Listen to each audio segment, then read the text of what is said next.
Bisa sih semuanya munculnya waktunya bersamaan. Kok bisa sih munculnya waktunya bersamaan si mantan napi ya sama yang diperkarakan ke Koko RO? Gimana ceritanya? Lebih yang masih bisa diproses yang mana ya? Yang masih bisa diperjuangkan, dihilangkan, digagalkan statusnya yang mana ya? CEO masih bisa digagalin nggak sih status sebagai narapidana? Bisa nggak? Oh, udah masuk ya. Utang juga belum dibayar ya. Ups. Jadi mana? Narkocoy lagi. Mau pembelaannya dari mana? Mana nih? Bukan tersangka lagi. Udah jadi warga dalam, say. Buktinya mana ya? Lu tanya aja sama NM. Berani nggak? Jangan sampai minta di ini. Jangan sampai lu tantang NM. Nanti kalau dikeluarin, ayo. Ya suruh makanya si Papio Vario Genio itu suruh buat video lagi dong, makanya buat dong video, makanya jangan diem aja. Ya mantan ya. Makanya buat CEO, lu jangan sampai aib-aib yang lain nanti keluar itu lebih ini lagi. Udah, lu waktunya untuk angkat bicara. Ya, ini kan udah namanya pencemaran nama baik kalau kayak begini, kalau memang lu tidak melakukan. Tapi kalau udah NM ngomong, ya gua nggak tahu lu mau ngelawannya bagaimana sih NM. Sekarang gua tanya. Karena sekarang kan jadi bully-bulian masyarakat kamu sih, oh. Bukannya gimana-gimana, ini kan dikasihin ke kita. Kita semua kan hanya namanya ini nge-react. Ya, kita hanya merespon, menanggapi, nge-POV-in. Dokcin juga seperti begitu.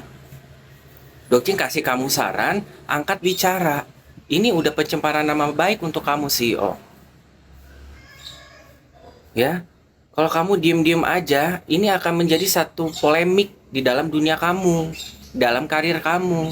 Apalagi kalau udah NM ngomong, buat story nagih-nagihin utang, salah satunya ada nama lu. Udah gitu masalah narkocoy lagi. Kan ngeri. Ini kan bisa berpengaruh sama perkara yang sedang dihadapin dari cewek lu. Sama mantan dari bapaknya anak-anak cewek lu. Nanti tambah lagi PR kan jadinya. Ada tes urin, pembuktian narkocoy segala macem. SW juga dibebanin hal itu. Ya kan, makanya SW penuh dengan ketakutan kalau dimintain pembuktian A, B, C, D. Ya mungkin hal ini satu dari sebagian banyak yang belum dibuka, kita nggak tahu apa. Gue mau ngasih saran makanya. Kalau misalnya kalian ngomongin masalah kasusnya TSK-nya Koko RO, ini kan baru akan diusut, akan diperjuangkan Koko RO, apakah ini apa maksudnya, gitu kan ya, bagaimana penyelesaiannya, penggagalannya seperti apa, kan baru pemeriksaan. Nanti kalau memang harus tidak untuk dilanjutkan jalan, ya akan gugur aja beritanya, damai. Nah, sementara kalau misalnya untuk si CEO apa coba yang mau diperbaiki? Udah sampai masuk, keluar, kabur, utang kagak dibayar, menclok di CSW, tiba-tiba nggak ada angin, nggak ada hujan. Ting lah kalian, jangan capek-capekin diri kalian untuk nyerang Koko RO. Idola lu bantuin, gitu loh. Gue. Ya, karena dua-duanya ini Masya Allah banget, kaget gue datang di jam yang sama. Kita baru ketahu dari NM tiba-tiba. 3 jam, nggak jam sama ya, 3 jam sebelumnya buat story itu, dan 1-2 jam kemudian muncul berita ini. Kayak semuanya bersamaan. Ini gua rasa ada peperangan yang agak mencurigakan di belakang ini ya. Tapi di mata kita sih, kita mungkin senang dibuat huru-hara akan hal ini. Jadi kita sabar dulu, relax, jangan terlalu sampai kalian kalang kabut kesetanan. Masih ada hari Senin yang akan setiap hari kita, minggunya itu akan selalu datang ke kita. Kita tunggu di hari Senin. KRO juga akan secara kooperatif akan mendatangi Polda Metro Jayanya itu untuk penyidikan, ya kan, pemeriksaan, dan akan melayangkan apapun yang perlu untuk dilengkapi, ya kan, sanggahan-sanggahan. kemungkinan-kemungkinan yang setidaknya secara klaim sepihak sana menjadi TSK bisa diberikan bukti lainnya sebelum benar-benar ke pengadilan. Kalau memang tidak diperlukan ini bisa digantikan rugi, ya udah. Karena kan salah satu antara yang 3 atau yang 1M. Dan kemungkinan yang 3M ini adalah korbannya Koko RO. Koko RO bukan yang mengorbankan orang.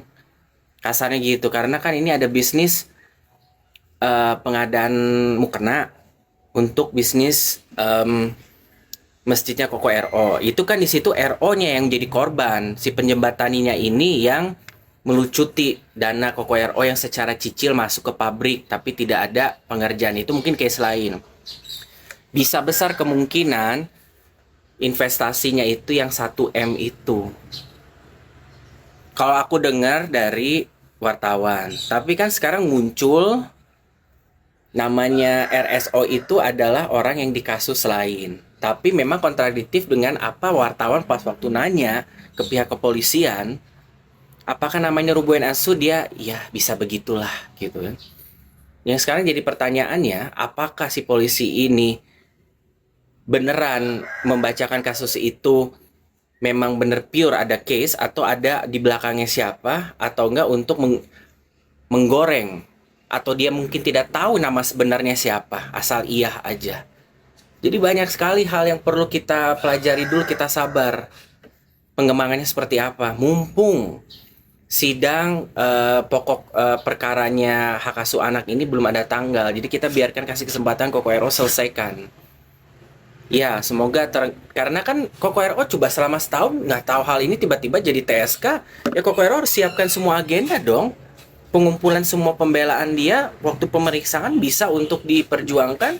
Kalau memang harus di saat momen itu juga tertangkisi, terbereskan, ya wis. Apalagi kalau misalnya penggantian rugi mah kalau memang nominalnya 1M-an, ya udahlah. Beda kalau si Oma langsung diangkat, masukin ember, lempar masuk penjara. Ya, seperti itu. Ya, kita semua ini punya nalarnya, kita punya namanya proses berkala. Yang penting nggak mantan napi. Ya gini, maksudnya kalau masalah berita nasional atau bagaimanapun dia adalah artis besar. Beda kalau sama CEO, mau kasusnya sebesar apapun, ya kan, nggak ada yang nyorot. Karena beda, ya. Ini namanya RO lagi jadi bahan pembicaraan nasional, dan dia adalah artis besar, ya nggak mungkin lah berita sekecil apapun nggak masuk ke nasional berita, lu juga mikir. Itu juga semuanya masih dugaan segala macem, ya. Mau kasus kecil apapun kalau udah kelasnya kayak KOR masuk berita. Emangnya SW sama si CEO udah jelas-jelas masuk bui jadi mantan narapidana, apa namanya, masyarakat dari jeruji, ya kan. Nggak usah bilang masalah masuk nasional segala macam, itu kan artis besar. Lu lupa apa KORO 30 tahun berkarir di dunia entertain ya?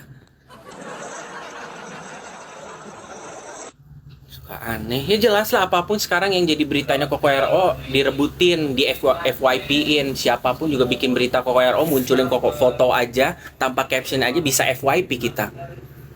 Mau berita bohong, hoax, editan, AI, rekayasa, plot twist, apapun jadi dicari sama netizen satu media sosial, seluruh media sosial dan TV gampang dibuatin FYP. Saking nomor satunya case-nya Koko RO ini, bukan FOMO lagi, tren. Jadi makanya kalau udah kayak kasus begini mah tidak akan mungkin kok tidak jadi nasional. Kalau misalnya CEO yang kayak gitu kena, nggak akan masuk berita, paling berita gosip doang, itu juga dipaksain. Tunggu aja ya, surat akan dikirimkan cenah mah pemanggilan untuk pemeriksaan ya. Koko RO tenang, kalau itu memang Koko RO ya, kita tunggu dulu ya guys. Maaf banget Doking tidak bisa berbicara untuk legitnya seperti bagaimana. Kita tunggu aja dari Bapak Minola untuk video pressnya seperti apa, karena kan ini harus benar-benar dikemas sedemikian rupa. Ya, ini masalahnya yang benar-benar bisa berbahaya, bisa menjadi pencemaran nama baik, bisa namanya salah paham, bisa menjadi hal yang krusial menurut aku. Ya, KKRO juga pasti sudah menstrategikan hal ini dan memiliki biaya yang bisa untuk diselesaikan mau seperti bagaimana. Kalau memang ini KKRO ya, yang seperti sedang jadi buah bibir, karena juga ada namanya tersangka dengan nama yang sama inisialnya. Even though walaupun wartawan nanya begitu, si bapak polisi udah kayak, hah, kalian kita ini karena gini, kalau kalian mempuas-puasin Koko RO ya, kasihan nanti berjalannya hak asuh anak tambah ruwet sama SW segala macem. Kalian tolong dikrisin gitu loh ya. Kalau CEO udah dibuang, dia mah udah nggak butuh ya. Mendingan suruh kasih aja tes urinnya aja udah cukup gitu kan, SW udah serahin ke pengadilan. Ya kita sabar aja, tunggu sampai ada konfirmasi balik. Ini kan kalian lagi namanya selebrasi sebelah pihak ya kan, apalagi dari fans sana lomba-lomba tuh pada buat video gitu kan.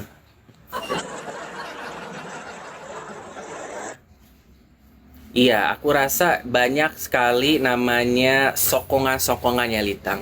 Banyak namanya sebuah skenario yang sudah diatur sedemikian rupa.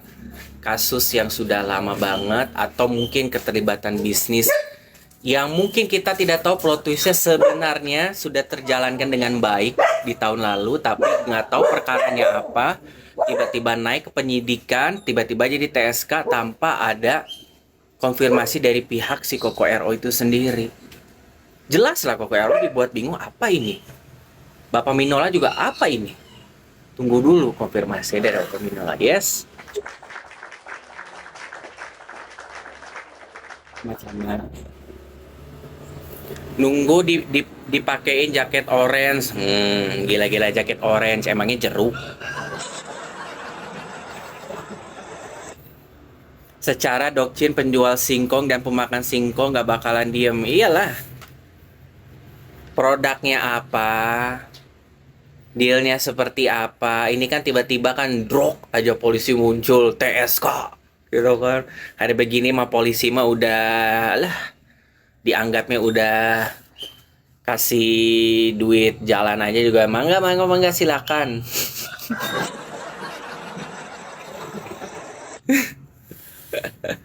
Mana yang duitnya paling kuat? Berarti kan kalau misalnya udah TSK kayak begituan, berarti duitnya kuat dong, berarti yang pelapor. Ditambah lagi, karena kalian nggak tahu namanya pelaporan kasus kayak Doktif lah, kayak CNM lah, Isa Sega lah, Lina Mukerzi lah, kasus skincare. Lu pikir tiap hari kagak ada laporan waktu saat itu? Tapi karena siapa yang kuat koneksi untuk namanya memanipulasi hal itu ya, kayak aduh apa ini, bentar gak nggak ada Markus yang kenal orang dalam kepolisian, naikin gitu kan, bayar lo buat data kayak gitu, berapa ratus juta lu mau, naikin, kasusin si RO, fiktifin, plot twistin. Nggak ada angin, nggak ada hujan kan, sabar dulu, sabar dulu ya kan. Yang penting bukan mantan napi aja ya, punya track record. Nah, yang penting bukan mantan napi yang sudah pakai baju oranye beneran, tidak dipublisitas lagi.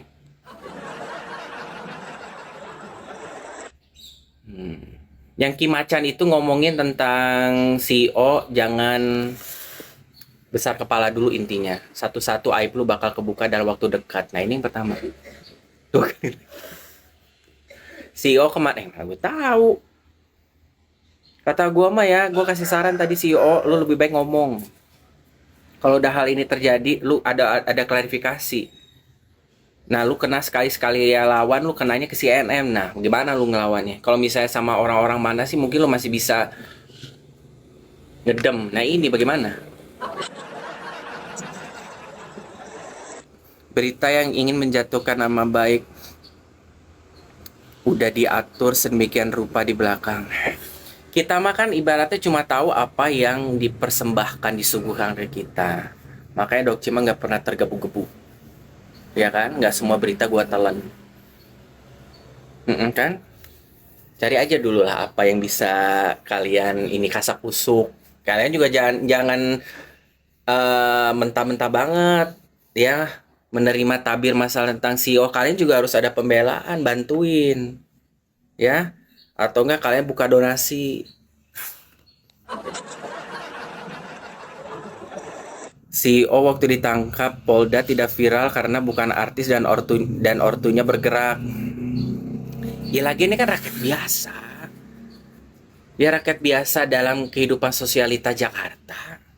Dengan apapun kerjaan dia naik gara-gara dipincut sama SW, yaitu iya kan dari 2021-an ish, lewat penjembatani siapa yang kita tahu, mulai naiknya di 2024 2025 udah itu masa dia sampai 2026.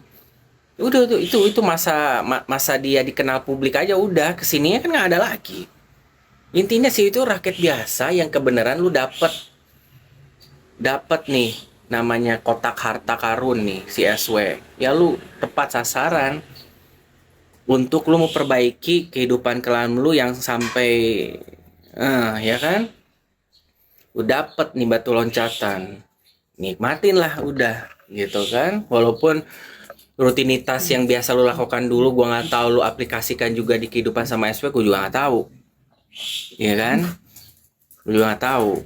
Nah tapi kan sekarang akhirnya apa? Masa momen terkenalnya kamu udah tercemarkan. Apakah kamu sempat untuk memanfaatkan momen untuk mengumpulkan pundi-pundi untuk diri kamu? Aku rasa enggak, karena kan dibuang-buang terus uangnya. Entah lo lakuin untuk apa, ya. Tapi yang pasti fansnya akan tetap mengidolakan kalau kata gua mah. Ya, bakal tetap becek. Ya udah aja silakan lah.